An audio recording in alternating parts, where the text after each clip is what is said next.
நான் காலேஜில் படிக்கிறேன், காலேஜ் சேர்மேன், என் காலேஜுக்கு கொண்டு பேச கூட்டும் போகிறேன், 4 மணிக்கு போகலாம் அப்படின்னாரு. சரி, நான் 3:30 மணிக்கெல்லாம் அவங்க வீட்டில் போய் உட்காந்துட்டேன். செக்க செவல்னு ஒருவர், சிகப்புனா சிகப்புக்கு அவர் தான் அத்தாரிட்டி. நெத்தியில் ஒரு சும்மா ஒரு சிகப்பு வச்சிருப்பார்.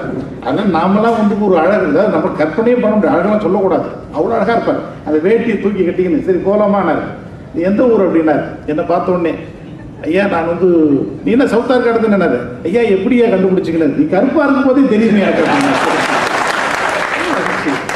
போனோம், கல்லூரிக்கு கூட்டு போனேன். என்ன பேசுறது அப்படின்னாரு. ஐயா எது ஒன்றாலும் பேசலாம் அப்படின்னு. எனக்கு ஒரு பெரிய மயக்கம். சிறு வயது முதலே எனக்கு எப்பொழுது இந்த பாடல்கள் எல்லாம் என்னுடைய செவியில் நான் ஏற்றுக்கொள்கிற அளவுக்கு எனக்கு அறிவு வளர்ந்ததோ அன்றையிலிருந்து அவனுடைய பாடல் மட்டும்தான் என்னை கரைய வைத்துக் கொண்டிருக்கிறது. சொல்ல அப்போ சொன்னார், என்ன பேசணும் அப்படின்னாரு. ஐயா எது ஒன்றாலும் பேசுங்க ஐயா அப்படின்னு. எங்கள் பிரின்சிபல் வந்தார், எல்லாம் வந்தாங்க, எல்லாம் மாணவர்கள்லாம் உட்காந்தாங்க. போனோடனே எங்கள் தமிழாசிரியர் ஒருத்தர் எழுந்தார், யோன்னு ஏதோ பேசினார். அவர் எதுவும் எடுபடலை. இவர் எழுந்து நின்னார். நண்பர்களே அப்படின்னு தான் ஆரம்பிச்சார். அப்படி சரளமா என்ன நீங்க அதாவது வார்த்தைகள் வந்து தமிழ்த்தாய் அவங்களுடைய வாயில நர்த்தனம் ஆடலாம். எவனும் அந்த மாதிரிலாம் தமிழ் எழுத முடியாது.